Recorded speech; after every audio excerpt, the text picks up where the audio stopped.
Hello everybody, welcome to our first Antons machinery webinar. We are live, I believe.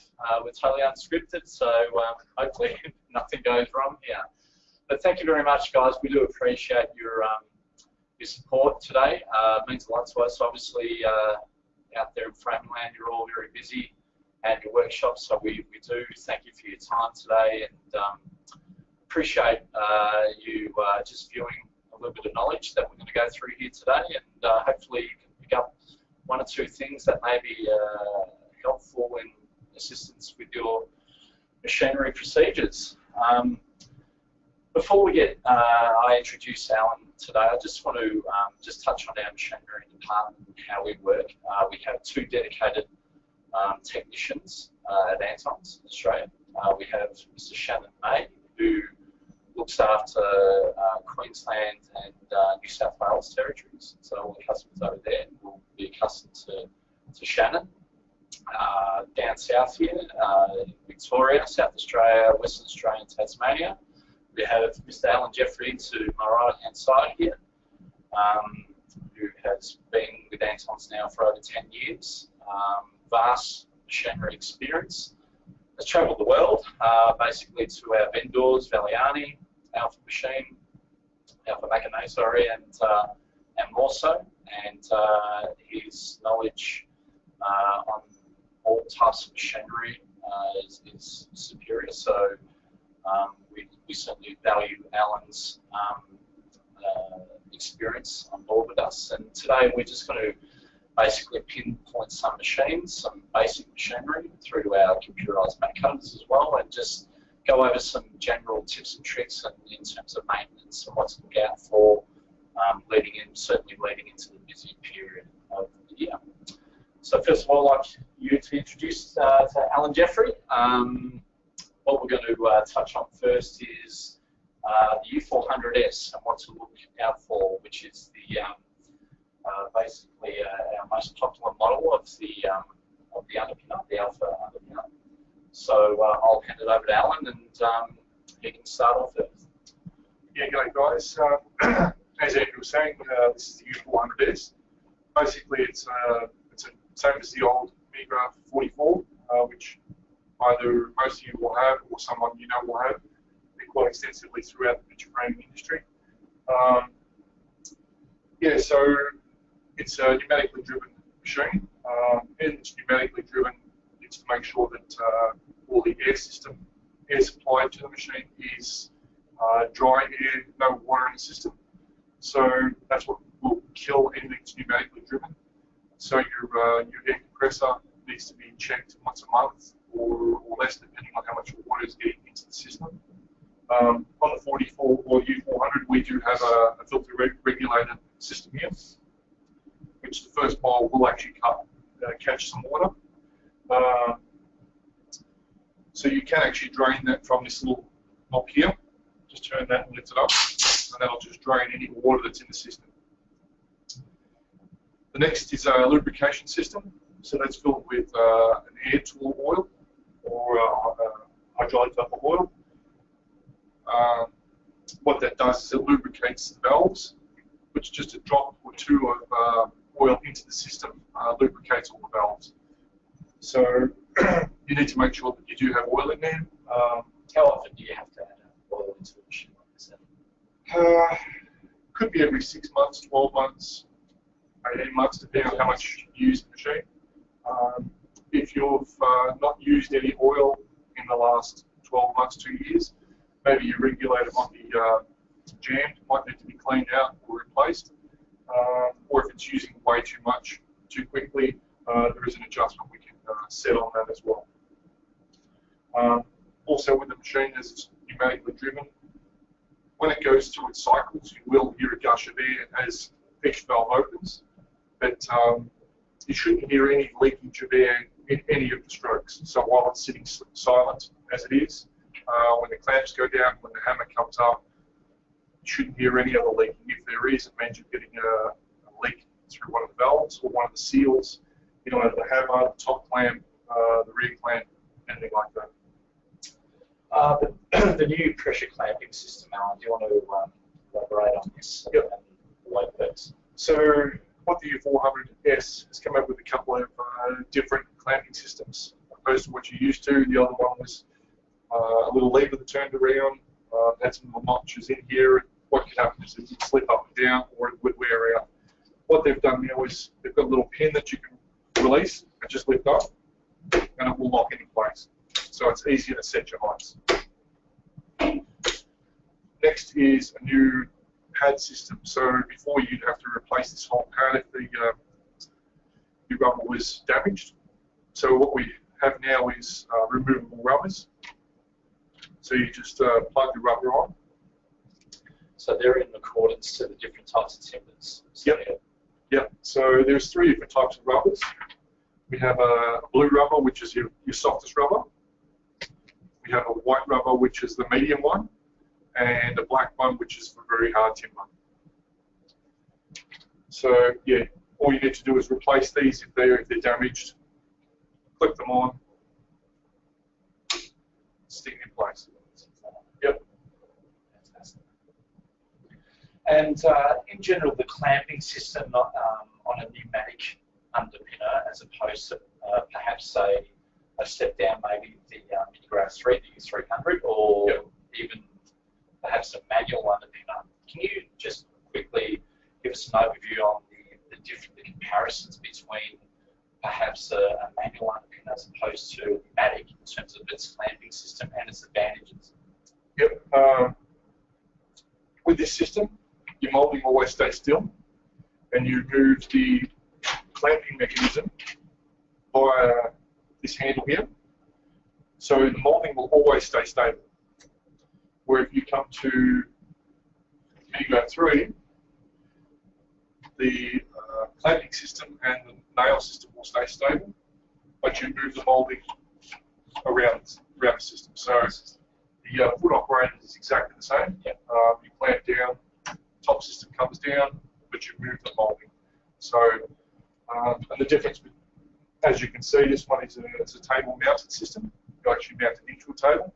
The U400 comes on a stand, so you can move it around. You can work from the back, work from the front. You can also tilt this on an angle so that you can put a header board on it, so you have less floor space. On some of the underpinners, and particularly U400S, there is an adjustable fence. What's the advantage of that as opposed to something with a set 45? Yep. So on the U400S, sorry, you have 2 different adjustabilities. So you can adjust the fence is in tilt. So with some of our mouldings or mouldings that are in the system, the bottom edge and the back edge is not completely flat. They might have a little ramp on it, so that you can adjust the ramp on this to meet the moulding. Also, we do have a 45 adjustment here.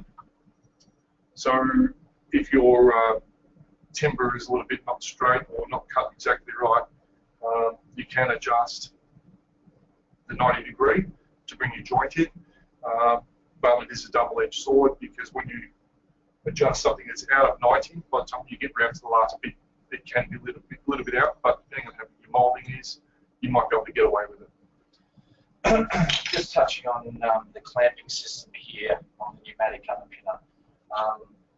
One of the common questions I get from framers is how critical it is to have that horizontal clamp in place when joining. What's your views, Alan, on that? Is that something that's critical in terms of joining everyday mouldings? Yes and no. What it can do is, by pushing the clamp down, it actually forces the joint really tight into the fences. But in some mouldings, it can actually open the back as well. So in some cases, it's a 50-50 whether this is actually going to be right for you, and sometimes it won't be, sometimes it will be. But definitely putting it in there and just giving it a bit of a jiggle will actually pull the joint in really tight. Yeah. I think we'll hit Cyber World out there if there's any questions at present on underpinners. If you've got any maintenance questions for Alan, please hit them now. Send them through so we can hit it one by one once we touch on The underpinners, we're going to head over to the Morse guillotine. So if there's anyone with some questions on the underpinner, please feel free to send it through. Alan, what would you do if you noticed an air leak? Find out where it's coming from first. Sometimes it might be just the hose fitting on the regulator. If it's under the machine, as I said before, it might be one of the valves that's just about to go, or it might be one of the seals in either the hammer seal or one of the clamps. Any air leak is a telltale sign that something's going to fail in the near future, so you want to get on top of it if it's constantly leaking. If it's just a quick gush through the cycles, it might be just normal, and maybe one of the silencers is broken and might sound different, but if it's a constant leak, you'll need to get looked at. You said it's a constant leak at the bottom. Yep. Yep. Yeah, it would need to be looked at to find out where it's coming from. And it's a hard task to know exactly which one, because there's about 5 different valves in there, and it could be the valve itself, or it could be one of the cylinders leaking. What happens when the outside edge is open again? The outside edge. On the back edge of the frame. The biggest thing that these guys get blamed for is the way the joint is, but it's not necessarily the V-nailer's fault. All the problems may be because of the timber or from the cutting. So either your saw or your guillotine. The easiest way to test whether it's your guillotine or your V-nailer is to put your moulding on a flat surface and just slide them together. And if they look perfectly just by sliding them together, it might be something to do with your V-nailer. But if it's not looking perfectly just by putting it onto a flat surface, well then it's nothing to do with your V-nailer. Another thing to look at is the back of your fence, because a lot of people do use glue on your mouldings. If at the back edge your fences have built up of glue, they won't sit nice, and it will cause a lot of issues. Some people like to get a Stanley knife and clean that glue off. I wouldn't suggest it at all. It does take material off the steel. The glue is a water-based glue, so what you could do is just wet a rag and just get it damp and wipe it off, or use a paint scraper and just lightly scrape it off. Is the plunger suitable for the older machines like the Minigraph 44?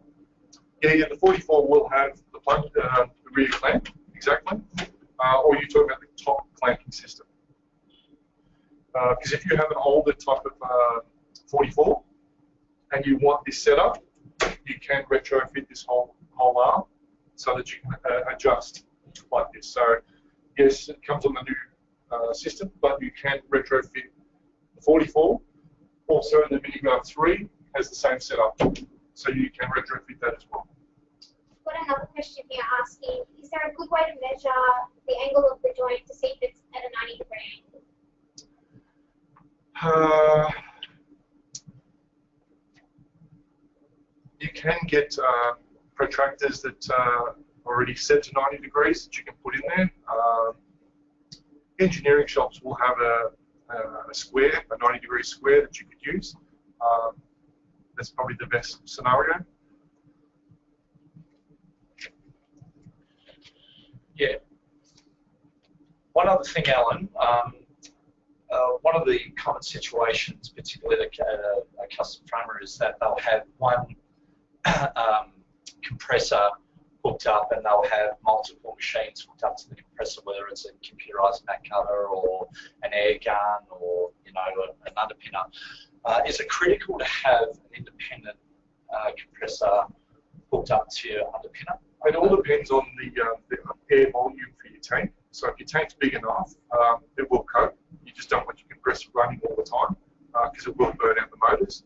But if you're using multiple machines, check your pressure gauge into the machine and just watch to see how much pressure you're actually losing from the gauge.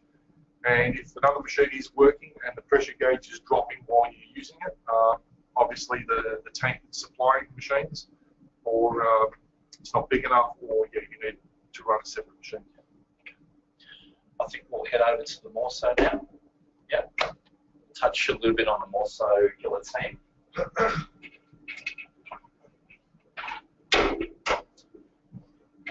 Now this here is our Morso F Deluxe guillotine. Pretty much a basic setup for those who are looking maybe at an entry-level setup where just a basic guillotine, basic underpinner, you know, a tabletop mat cutter. This is ideal in that situation. And we also see a lot of established framers around the country, you know, been in the industry for 30, 40 years. They can't let go of their guillotines, you know, it's their staple in their machinery. So do you want to give a quick overview, Alan, on something to look out for in terms of some of the critical issues on the guillotine? Yeah, no problems. Guillotine, it's pretty robust, pretty bulletproof, but they do need to be lubricated. A lot of people don't lubricate the machine. The main knife block and guides are running on a metal-to-metal surface, so they do need to be lubricated. And when they're not lubricated, you do get some wear. Where to look for is where the knife block lifts up and down. By grabbing the knife block and moving side to side, if you've got movement, you've got issues in the guides that need to be rectified. Also, once your head's locked in place, you shouldn't be able to move backwards and forwards. If you can move backwards and forwards, it might be that your tooth arc is worn, or there is a location pin underneath two guide blocks. They might also be to lubricate the slides, just use you can either use a motorcycle chain lube or a product called Tack 2, something that's nice and tacky and will stay on there. If you use something like CRC or WD-40 or just a normal machine oil, it will run off and it won't stay there long. You want something to stick on there and stay. So it's just a matter of putting the knife there and spraying in the surfaces where they move, and just operate the machine a few times, and it will lubricate itself. In terms of the blades, Alan, I mean, how regular should be sharpening your blades, and also how critical is it for your bottom blades perhaps to be sharpened as well? Yep. As far as how often to sharpen them, it's something you'll gauge on the cut quality. So looking at when it's been cut, it should be nice and smooth, no gouges in it or anything like that. If there are gouges, I'd say you might have a nick in the top blade, or you might have a damaged bottom blade as well. Telltale signs of your bottom blade's being damaged. When you cut and you go to lift the top blades up, it might catch the wood, or it might be really aggressive to try and to cut. It should be nice and smooth. You can also just put a piece of paper in there and just try and cut it. This paper's nice and thin, it won't fold in between the two, because there's a very fine gap between the top blade and the bottom blade. A lot of people don't know that there is bottom blades, but yeah, they're not meant to be sharpened. You can just put them on a slipstone and just clean up any nicks on them, but if they are damaged, you need to replace them. So any custom framer can actually get in there and take the bottom blades off themselves? Yeah. Is it an easy process? Or? It's easy to take them off and have a look. Resetting them may be an issue. If you put them on incorrectly, you might actually break your top blades. So it's something to be mindful of. The easiest way to check your blades if they are damaged is when you take the top blades off. And I suggest take the top blades off before you hit the bottom ones, because as you know they're quite sharp. You can get a torch in behind and have a look, and just run your finger across the bottom edge of the blade.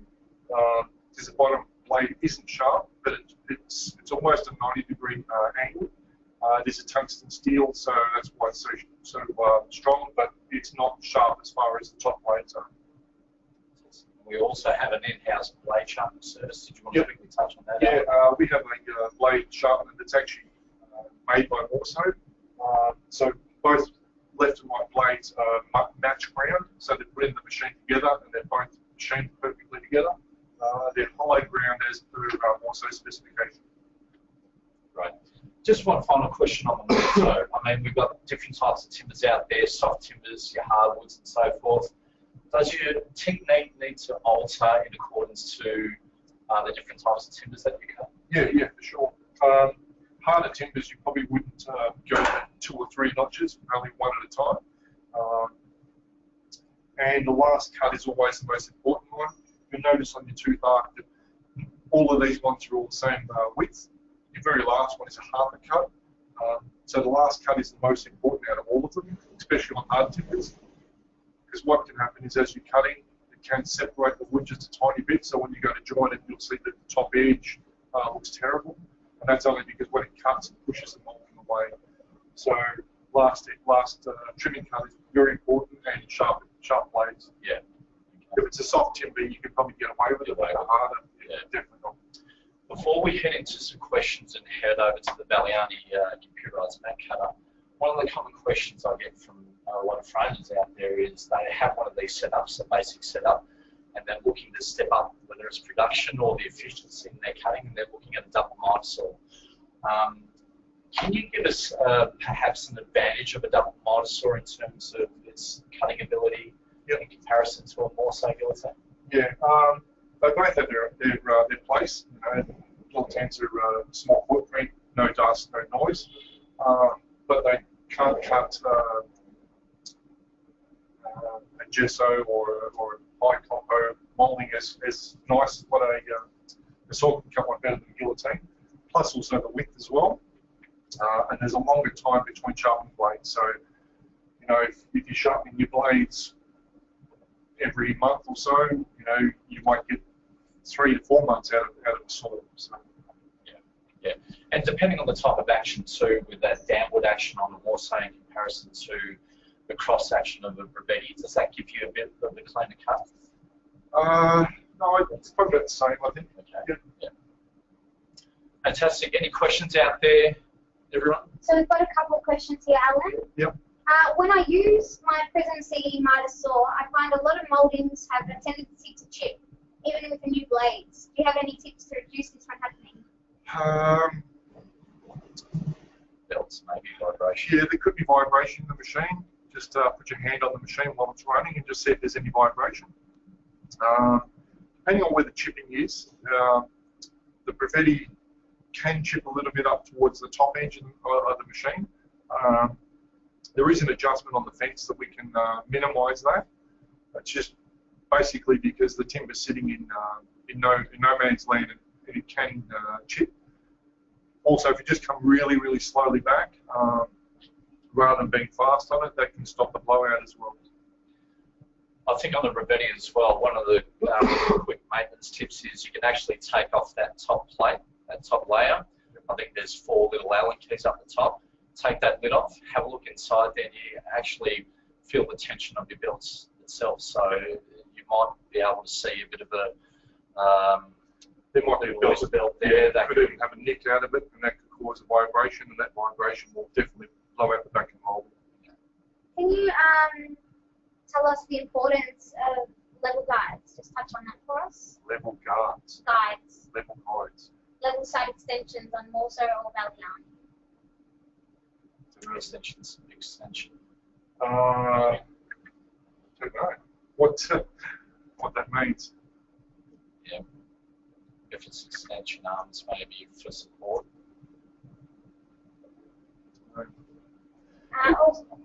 Also, could you mention any brand of lubricant you use? I usually use a motorcycle chain lube. You know, I use a Belray, but you can use there's a CRC product called TAC2, which you can get at Bunnings. It's quite good. So anything that you spray it on your finger and you pull when it starts to dry, it's tacky. That's what you need. Final question, guys? No? All good? All right. I think we're going to head over to the Valiani CMC now. Okay. Over here in our showroom, we're just going to touch on a few general maintenance tips and tricks on computerized mat cutter for those who have one out there. Very important that we keep the machines maintained and up and running, certainly during the busier periods. Right here we have the Mat Pro Ultra V, which is the actual vacuum bed, and we'll touch on the box making tool in a second, but I'll just let Alan elaborate on what to look out for on a computerized mat cutter and some of the critical points.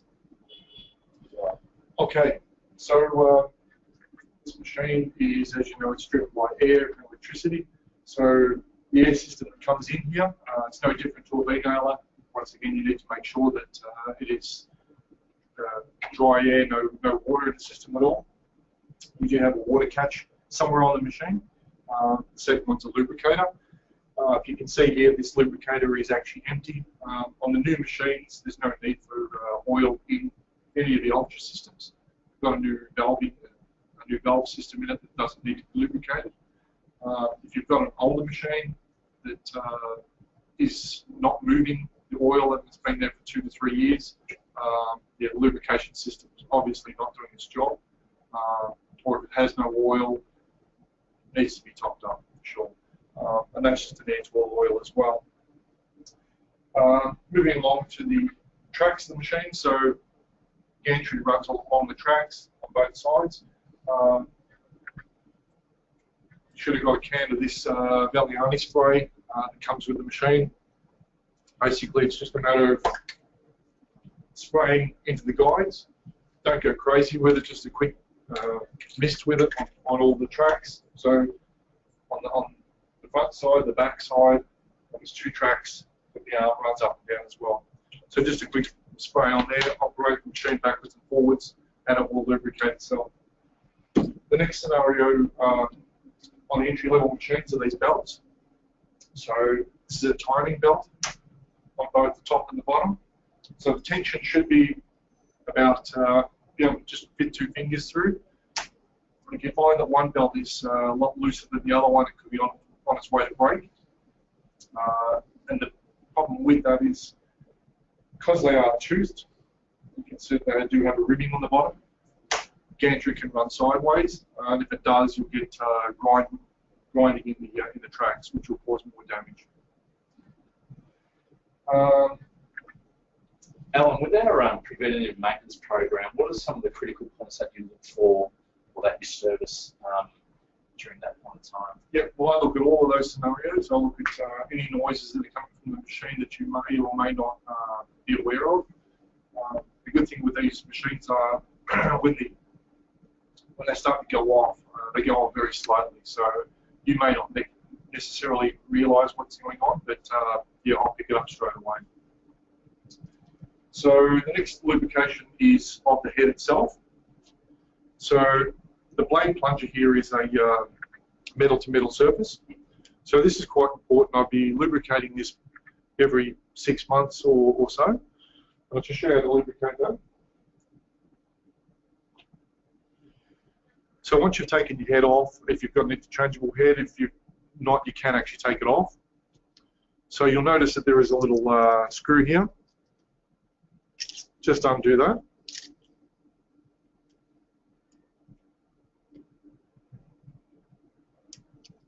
So it does have a spring on it, so just make sure you don't drop the spring. With that off, you should be able to move the blade slide quite freely. So all we need to do is just spray a little bit of lubricant on a bit of mat board or something, scrape it off with a blade, and just drip into those edges of where the blade plunger slides, and just lubricate that. Once you've done that, put your screw back in, and once the screw's in, just turn it until the thread bites, and once it's bitten, you can actually do 3 full revolutions. 1, 2, 3. It's not that important, 3 to 4. Don't just do 1 because it can fall out. If you do too much, it'll restrict the amount of throw that the blade will have. Another question that I do get is black dots that appear onto your mat boards. and they're not oil-based. No, they're not. Once we take the wheel off itself,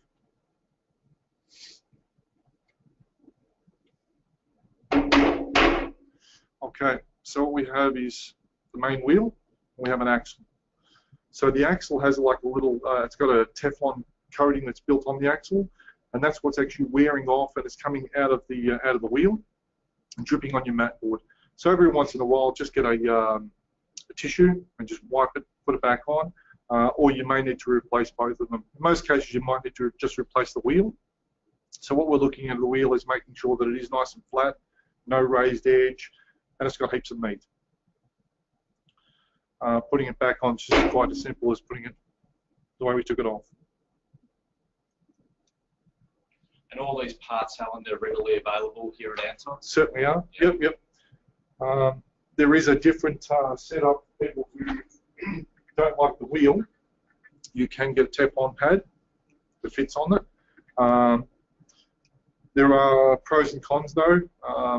If you're going to use this head, you can't cut double mats as a stacked. You have to do them independently because of the way that the head needs to move in, where you can get away with a 5mm reveal in this scenario. Okay. Very good. I just wanted to sidetrack a little bit, but still keep on the CMC subject. One of the questions I tend to get, and particularly at installation point of a computerized mat cutter, is whether to have your computerized mat cutter laying stable, flat, or upright on an angle. What would be the advantages of either or either? With a machine on an angle, you do definitely get a little bit less of a footprint, because you can put it up against the wall a little bit easier. But the higher it goes up, you can get some openings that will slip, multi-openings, text and stuff will slip. So flat's always good. Yeah. Okay. Box making tool. Do you want to touch on that? Yeah. So with the software, you do get a creasing head. So the creasing head has different wheels that you can put on.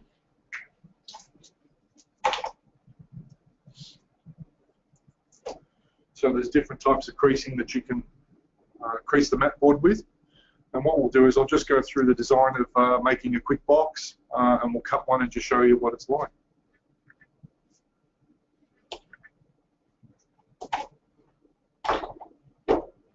Okay.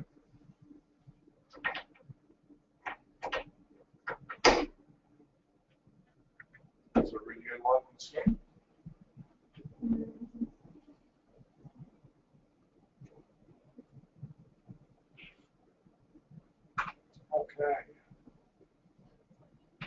Okay, so our box making software.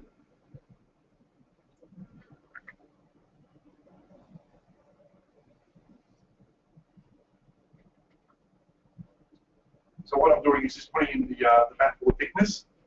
So what we're going to be using is just some cardboard. So it's just a corrugated cardboard we're going to make a box out of.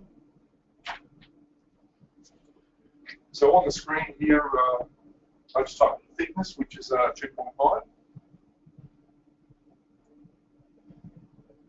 Now with this box making software, there's some 500 different designs of all different types of boxes that you can make. All of them are resizable. So what I'll do is I'll just,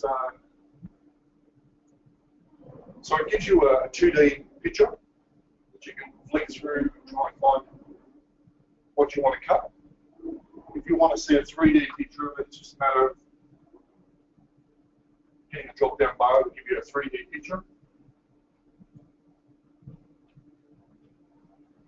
Just like that. Once you're happy with the design, so it gives you a picture and it looks quite daunting, but realistically, from here all you need is 3 different sizes: your length, your width, and your height of the box. So on the design, you sort of go, well, which one's my width, which one's my height? So if you're not sure which orientation you want the box to open, you can just double click in the length, and it shows you actually what the length of the box is going to be, and the width as well. So once you're happy with typing in your sizing,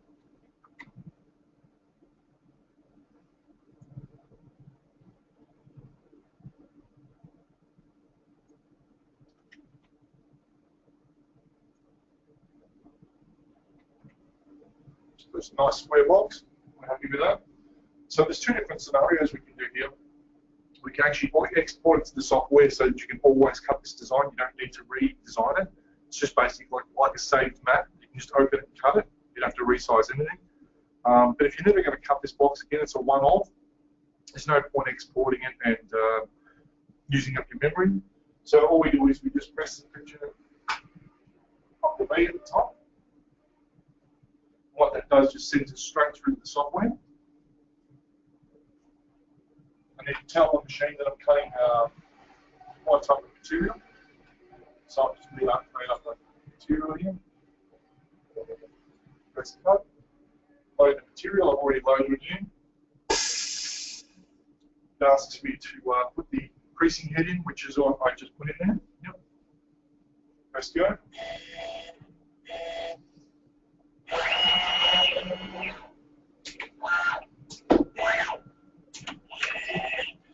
What's the maximum thickness of substrate you can actually?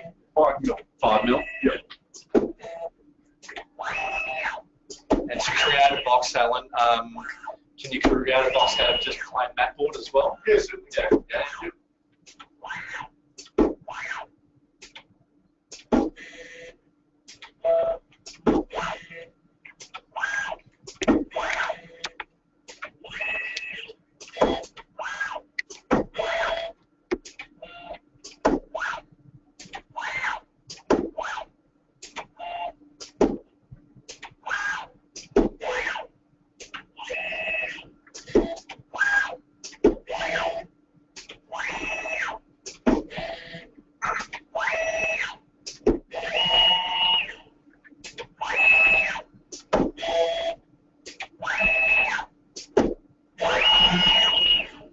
Okay, now the software is asking me to put the 90-degree head in.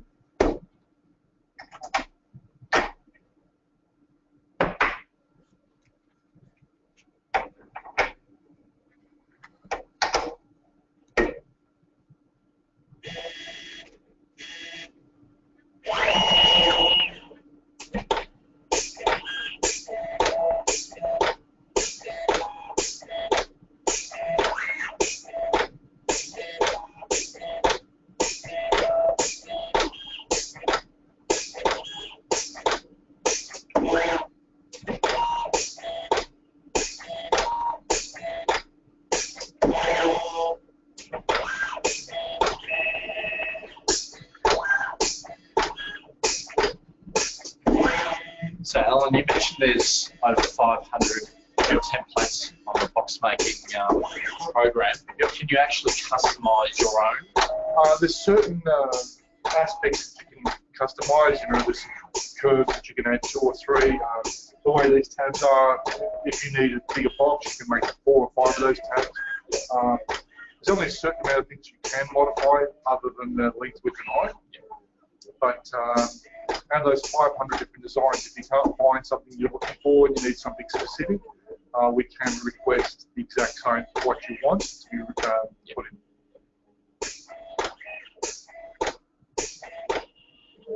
So this product here that we're making a box out of, that's just standard box cardboard. Yeah. Okay.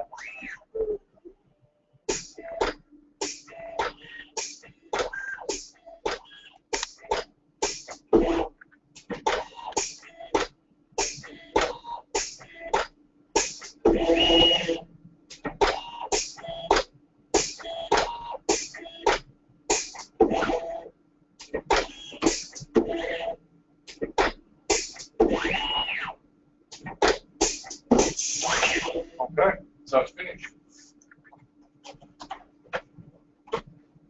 So Andrew said that this is box making software. Well, it's really not box making software, it's box cutting software because you have to make it yourself. So what it's done is it's creased where all the creasings need to be. It's just a matter of now it's your task to fold the cardboard.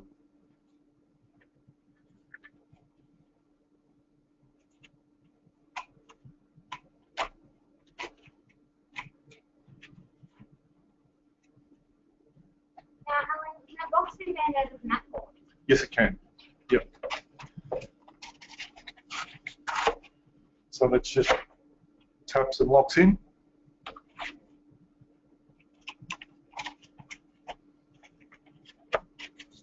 That's brilliant. It's all locked in. There's 2 tabs all in here. That's just one of 500 different designs. Perfect. Brilliant, Alan. Thank you very much. And of course, that interchangeable head, that's an option for all the CMCs at present. So from the Mac Pro Ultras through to your Maximus, and also to the brand new machine that we're going to be introducing to the Australian market, the largest CMC on the Australian market, which will cut a board size of 60-inch by 104-inch, called the Gladius, Valiani Gladius.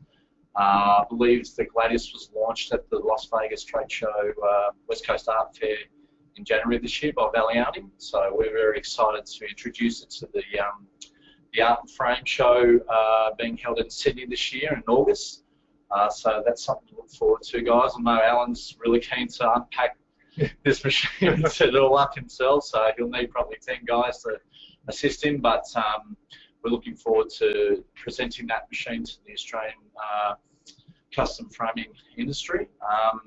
So what you'll see now is just a bit of a glimpse on how the machine operates and just the pure size of it. So I'll leave it to Monique.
As you can see there, guys, it's an exciting machine, and particularly for those who regularly cut quite large mat board and step up to that size of that 48 by 96 or 60 by 104-inch board size. So we'll be launching that in Sydney this year, and please look out for it.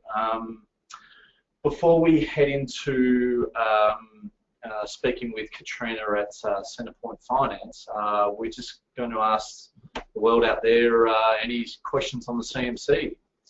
So Alan, we have a question here about a company moving to a new premises, and they're wondering if they should move their Valiani machine in one piece or two pieces. Yeah, it all depends on what type of machine you've got and how easy it is to move out of the doorway. If you can keep it together through the doorway, it might be okay.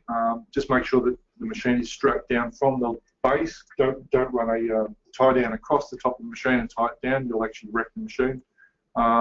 If you are separating the machine, you'll need to make sure that you don't damage any of the valves or clamping system underneath. We have another question here about do Antons supply the cardboard sheets for boxes?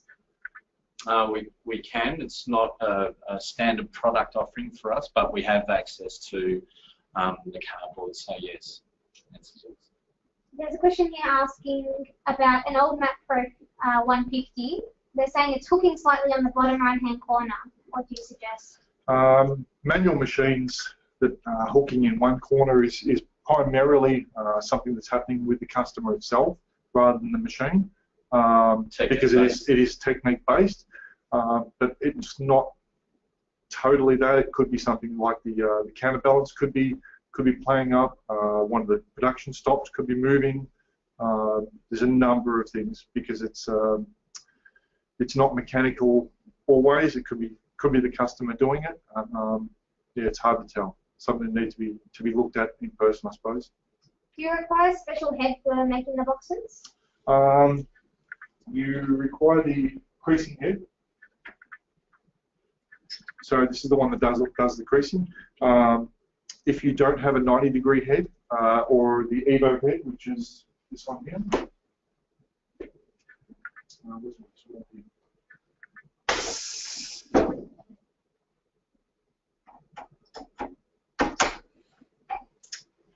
So if you don't have a 90-degree head for cutting straight, you will need to purchase that one as well. I think that's it for questions. Okay. Okay. Thanks, Alan. Just before we head to Katrina, do you want to quickly touch on our preventive maintenance program and what we offer our clients out there? Yep. So the preventive maintenance program, basically it's a one-time yearly fee. You get two services out of that. So you can take it two ways. You get, you pay for one, you get one for free, or either way, it doesn't really matter. And what's covered on that? So basically, it looks at all the lubrication systems I was talking about, checking on CMCs, calibration, hooking, V-grooving, all the types of things that go off slowly, replacing anything that needs to be done, and picking up on any scenario that you may not be aware of. And it is important in the sense of if it does break down, as Andrew said, my states are quite big, and I could be in Perth when another machine breaks down in South Australia or Melbourne. May not be able to get to it for a week or 2 weeks, so it's good to keep on top of all these breakdown issues. Yeah, for those who are interested in the program who haven't signed up before, please talk to your account manager and they'll certainly give you assistance in that regard. And for those viewers out there today, we will have an offer for you guys as a thank you. So please check your emails next 24 hours or so, and we'll certainly have something there for you.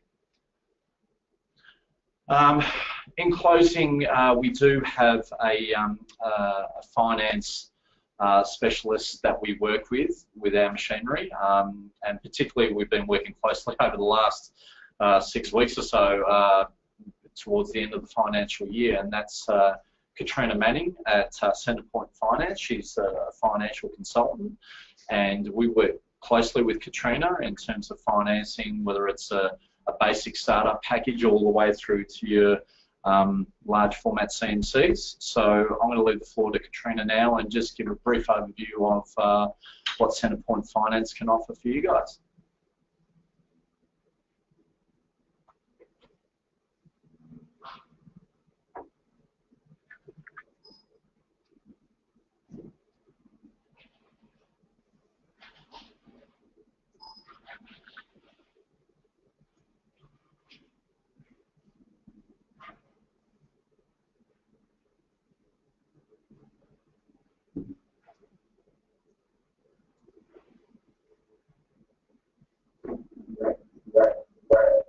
You there, Katrina?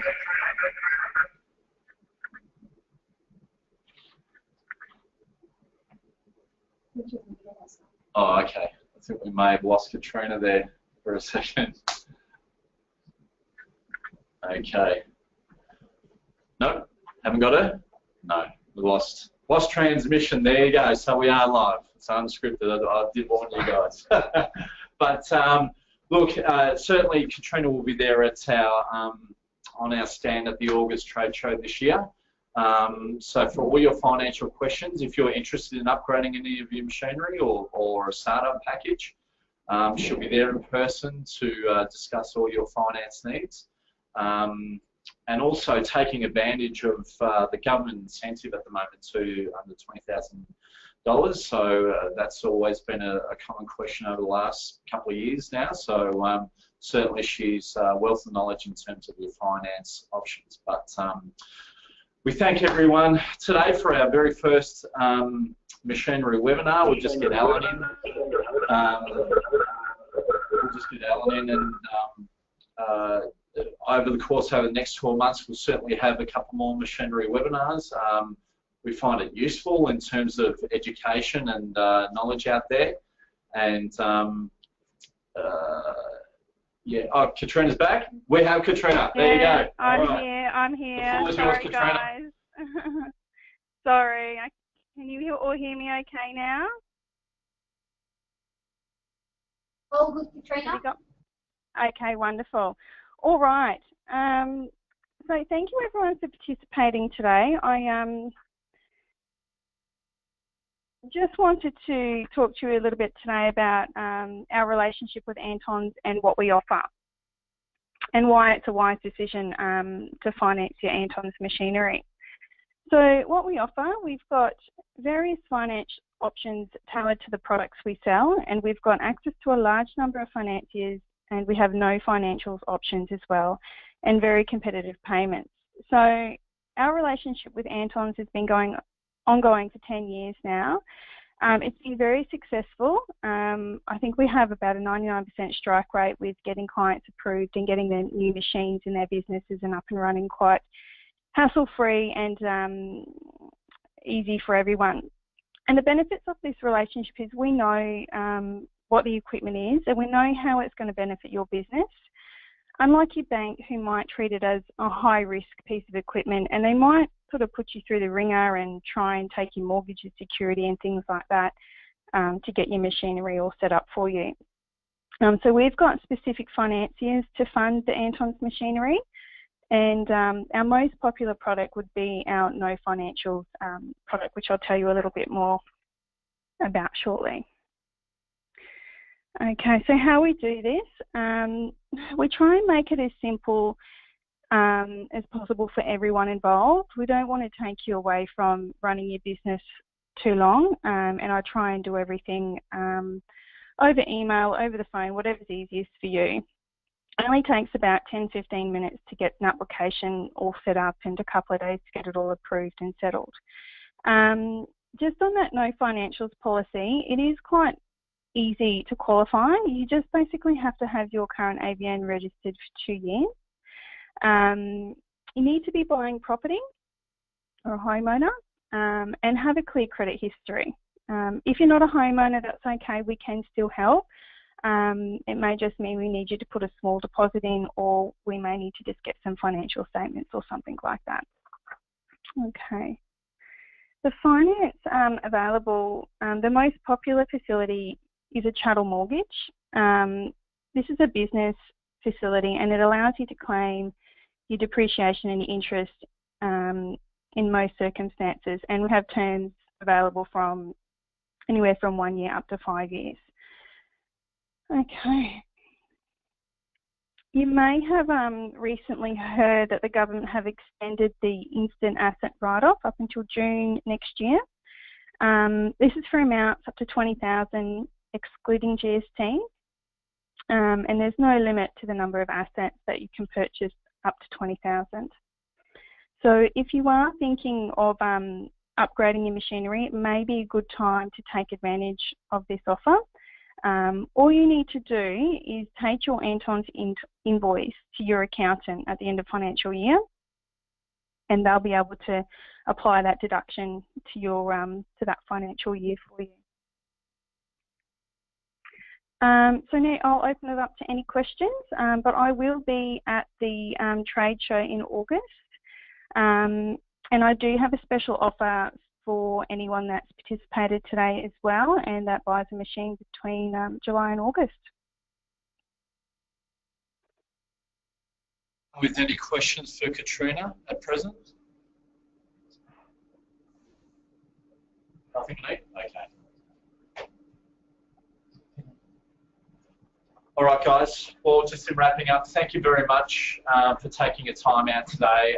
As I said earlier, we do appreciate it. We know how busy you guys are out there, so taking an hour out of your life just to gain, you know, a little bit of knowledge on some of the machines, we do appreciate it. And as I alluded to earlier, we will run a couple of machinery webinars over the course of the year, different machines, different knowledge, so just get you guys up to date. And, yeah, as I said, if you can take one or two good things out of the webinar today, fantastic. It's all good for us. So we thank Alan. Thank you for your time. And there's a couple of questions. One was about booking in services and stuff. Yeah, just book them in through your rep, and they'll organise a service run for me to come into the state where you are and back.